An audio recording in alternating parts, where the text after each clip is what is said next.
क्षत्रियों के सम्मान में युवराज सुधीर सिंह पटना के मैदान में एक बहुत बड़े रैली का आयोजन किए हैं। 8 अक्टूबर को यह रैली है, उसके लिए आज उन्होंने प्रेस कॉन्फ्रेंस किया और उसमें बिहार में जो जाति की राजनीति गर्म हुई है उस पर और जातीय जनगणना पर बिहार सरकार पर जमकर बरसे।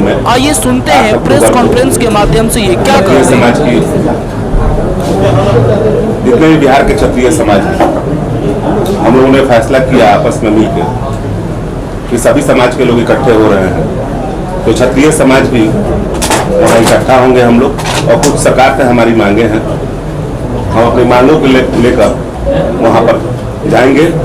और सारण से उम्मीद है कि सारे क्षत्रिय हम लोग वहाँ पर काफ़ी संख्या में इकट्ठा हो रहे हैं। और सारण से बहुत सारे नौजवान साथियों जो आप लोग के जरिए मैं मैसेज देना चाहूँगा कि जिनको अगर सूचना नहीं मिली, हो सके कि मैं सबको सूचना नहीं दे सकता हूँ, तो आप सुधीर सिंह कोई पद के लिए नहीं जा रहे हैं, सुधीर सिंह आपके लिए जा रहे हैं। कि आप लोगों से निहोरा है जितनी सी संख्या में सरकार के कलम से अगर हम लोग 3.45 है, तो इसकी मतलब कि हम लोग 50 लाख हैं। इसका मतलब कि हम लोग 50 लाख हैं। अगर 50 लाख की संख्या अगर पटना में हम लोग जुटते हैं तो निश्चित है कि सरकार को नजर जाएगी कि 50 लाख ये समाज का लोग है। तो निश्चित है कि जो हमारे नेता आ रहे हैं, महिपाल सिंह मकराना जी आ रहे हैं, काफी ऐसे लोग हैं जो क्षत्रिय समाज के बिहार से अमित कुंवर प्रदेश अध्यक्ष जो है अमित कुंवर सिंह जी है, विशाल है, रोहित कुंवर है, बहुत सारे ऐसे मुखियागण हैं जो प्रतिनिधि हैं। अब गोपालगंज जिला में 70 मुखियागण हैं जो क्षत्रिय समाज से, सिवान में भी ऐसी संख्या है। तो हम लोग चाहते हैं कि हो सके कि कुछ क्षत्रिय समाज के लोगों को सुधीर सिंह पसंद नहीं, तो मेरे पसंद की चिंता मत कीजिए। अगर आपको लगता है कि मैं पसंद नहीं हूं, तो आप मेरे लिए नहीं, आप अपने लिए जाइए। आपको लगता है कि हम मुझे वहां जाना चाहिए, तो वहां जरूर जाना चाहिए, क्योंकि हमारे पूर्वज जो थे वो कुछ बलिदान और त्याग और समर्पण उनका था, तो आज उनकी बात हम करते हैं। तो आने वाले दिनों के लिए हम लोग अपने जनरेशन के लिए क्या करेंगे, आज सोचने का समय है। और क्षत्रिय समाज शुरू से ही बलिदानी और त्यागी है और त्याग रहा है। मैंने एक बात कहा था, मैं एक चीज आप लोगों को पढ़ के सुनाना चाहूंगा। निश्चित है कि मैं इसको पढ़ के आप लोगों के बीच में कहना चाहूंगा। लोग कहते हैं कि ठाकुर का कुआं, ठाकुर का क्या क्या कहते हैं। लोग कहते हैं कि ठाकुर का कुआं, लेकिन ठाकुर के लोग सिर्फ अवगुण क्यों गाते हैं? कुछ चंद लोग जो अपने स्वार्थ के लिए जी रहे हैं, जो समाज को बांटना चाहते हैं, जो समाज को एकत्रित नहीं रहना देना चाहते हैं, वही ये बात को कहते हैं, जो पर्सनल कहते हैं। और पर्सनल कहने के चक्कर में नौजवान भटक जाते हैं, वो आपस में सोशल मीडिया पर लड़ने लगते हैं कि मैं ये, तो मैं फलाना, तो मैं ढिमका, तो मैं ढिमका। अरे भाई, समय आ चुका है कि आप बातों को समझो। वो अपने लिए लड़ रहे हैं, आपके लिए नहीं लड़ रहे हैं। आपके लिए कौन लड़ रहा है, उसके लिए आप लोग लड़ो। आपको आगे बढ़ाने के लिए कौन आ रहा है? जब आप मोहन दुखी को कोई कमी है, वो दोनों आदमी चाहे तो सोना का मुकुट खरीद सकते हैं। तो मैंने तो देखा है, हम उस परिवार से आते हैं कि मेरे बड़े पिताजी पूर्व सांसद प्रभुनाथ बाबू का त्याग और समर्पण आज भी सारण में है। आज भी उन्हीं की देन है कि मेरे साथ तो मैं नौजवानों को जोड़ रहा हूँ, लेकिन जितने बुजुर्गों का आशीर्वाद मिलता है, मेरे बड़े पिताजी ने त्याग और समर्पण किया है। अगर 1% के लोग इकट्ठे होते हैं तो क्षत्रिय समाज को अगर अपना अधिकार देते हैं, तो पहले तो घर मजबूत करना चाहिए। घर के बाद बाहर निकला जाता है, बाहर के बाद पटीदार देखा जाता है, और पटीदार के बाद समाज देखा जाता है। तो हम लोग पूरे समाज को देखने की बात कर रहे हैं और पूरे समाज को ईमानदारी से देखने की बात कर रहे हैं। हम लोग सिर्फ अपने लिए नहीं लड़े हैं। आज भी आप क्षत्रियों के जितने भी जमीन जायदाद देखिए, आज भी सभी उन्हीं लोग के पास है, गरीबों के पास है। तो हम तो जिंदगी भर गरीब को लेकर चले हैं, हम गरीब को छोड़ने कहाँ जा रहे हैं? हमारे हितैषी वो हैं, उनके हितैषी हम हैं। हम उनके बिना नहीं रह सकते, वो मेरे बिना नहीं रह सकते। तो कुछ चंद लोग मैंने कहा जो अपने स्वार्थ के लिए, तो मैं बस उन बड़े नेताओं को यही मैसेज देना चाहूंगा कि कृपया आप समाज को ना बांटें। और मैं नौजवानों से बस हाथ जोड़ के निहोरा करूंगा कि उनके चक्कर में ना पड़े। आने वाला समय ये 2023 है, यहाँ सभी की समानता जरूरी है, सभी की भागीदारी जरूरी है, सभी का अपनापन जरूरी है। हमको अपनों का प्यार जीतना है, और जितना हम लोग मजबूत होंगे उतना ही ठाकुर समाज मजबूत होगा, उतना ही समाज का विकास होगा। मैंने कुछ बातें लिखी है जो आपके सामने ठाकुरों की वीर कथा। ठाकुर ठाकुर सभी करते हैं, ठाकुर ठाकुर सभी करते हैं। ठाकुर अगर नहीं रहते तो राम की तरह हमें मर्यादा सिखाता कौन? ठाकुर बुद्ध नहीं रहते तो मोक्ष की याद दिलाता कौन? ठाकुर पृथ्वीराज चौहान नहीं रहते तो शब्द वैदिक बाण चलाना सिखाता कौन? ठाकुर महाराणा प्रताप नहीं रहते तो घास की रोटी खाता कौन? ठाकुर 80 साल की उम्र में वीर कुंवर सिंह नहीं रहते तो अपनी भुजा काट के गंगा जी में बहाता कौन? ठाकुर बीपी सिंह नहीं रहते तो आरक्षण दिलाता कौन? विधानसभा में संसद में आपको पहुंचाता कौन?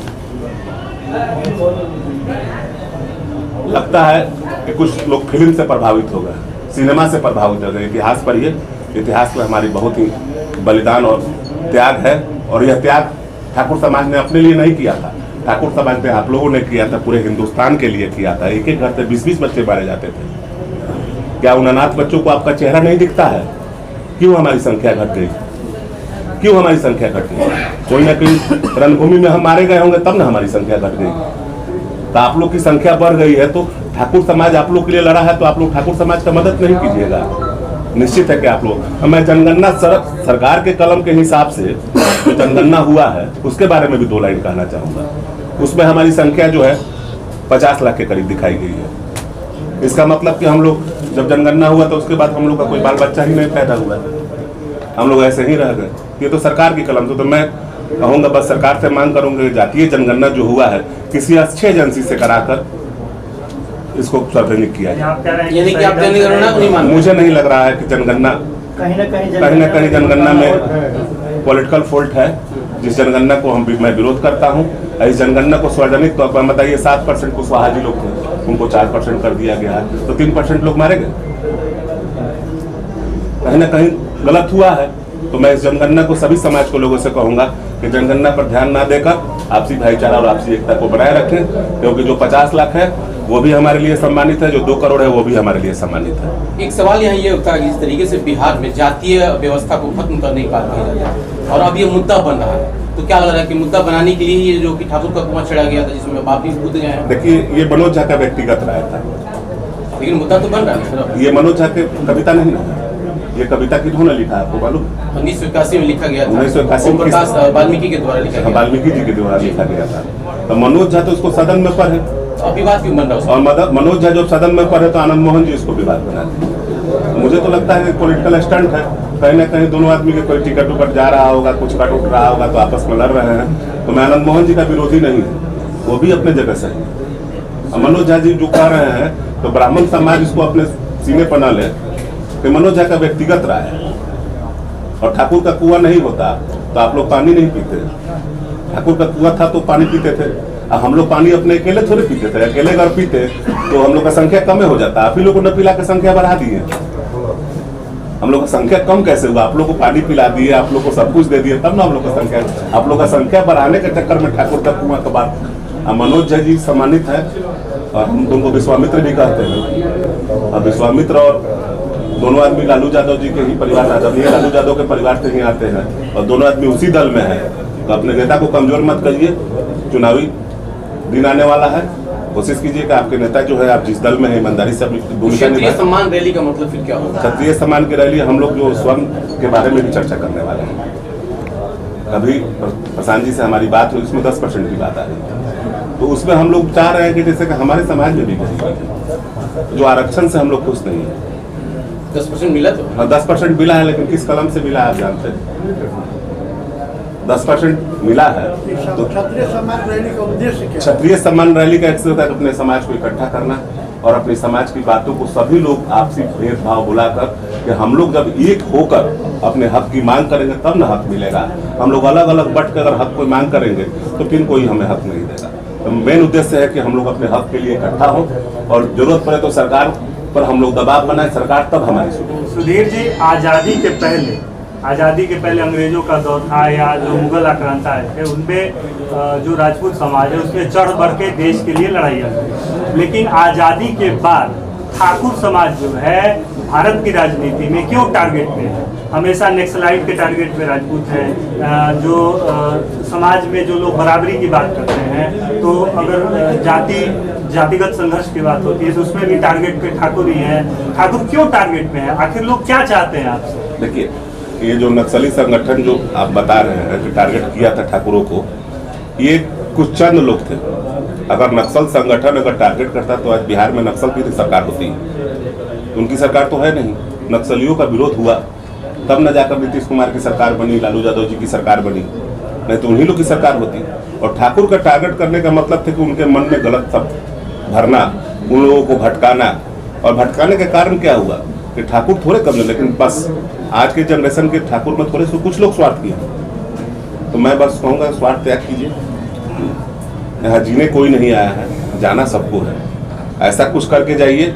इतिहास के पन्ना जिस तरह हम लोग पढ़ रहे हैं आज, महाराणा प्रताप जी के बारे में, बिर कुंवर सिंह के बारे में, अपने बहुत सारे पृथ्वीराज के बारे में, तो आप लोग भी कुछ ऐसा करके जाइए कि हमारे बच्चे जब बड़े हों तो आप लोग का त्याग और बलिदान पर है कि ना कि आपका स्वार्थ पर है। तो क्या इस सम्मान रैली से क्या ये कयास लगाया जाए कि जो क्षत्रिय हैं किसी एक लीडरशिप को मानेंगे, कहीं एक जगह आएंगे? मैं नहीं कहता हूँ, मैं किसी नेता बनने के लिए तैयार नहीं हूँ। बस मैं इन लोगों को इकट्ठा कर दे रहा हूँ, और जब ये ज्ञान भवन में इकट्ठा होंगे तो महिपाल सिंह मकराना जी भी राजस्थान से आ रहे हैं, बहुत सारे बिहार के ऐसे लोग हैं, वो लोग आपस में गेट टुगेदर करेंगे कि हम लोग की विचारधारा है किसी भी दल में, हम लोग बीजेपी में हो, राजद में हो, जदयू में हो, लेकिन जब बात क्षत्रिय की आए तो आप लोग सभी लोग एक मंच पे आकर और अपने समाज के हक की बात कीजिए। मेरा बस यही कारण है कि हम लोग जुट रहे हैं वहाँ पर। ये आगामी चुनाव को भी इफेक्ट करेगा? आपकी सम्मान रैली हो रही है, क्षत्रिय एकता की बात हो रही है। देखिए चुनाव से तो चुनाव में तो और भी सारे लोग जो इकट्ठा हो रहे हैं तो उनको भी इम्पैक्ट होना चाहिए। मान लीजिए कि सभी लोग का था, अभी आप सुने होंगे कि बेगूसराय में गुंजार समाज का रैली है। मान लीजिए कि जदवंशी समाज की रैली हमारे लालू जी आदरणीय करते हैं, तो सबके लिए इफेक्ट होना चाहिए। सिर्फ क्षत्रिय समाज के लिए क्यों इफेक्ट होगा? यानी भागीदारी, हम लोग अपनी भागीदारी और संख्या कि हम लोग के लोग ज्यादा से ज्यादा सदन में जाएं और अपनी बात को रखें। हम लोग इस चक्कर में लगे हुए हैं, और हम लोग जो आपस में हम क्षत्रिय समाज में कुछ लोग में तनाव हो गया, उसको खत्म कराना चाहते हैं। उसको चाहते हैं कि सभी लोग एक मंच पर आकर और अपने समाज की हक की बात माने कि हमारे बच्चों का भविष्य उज्जवल।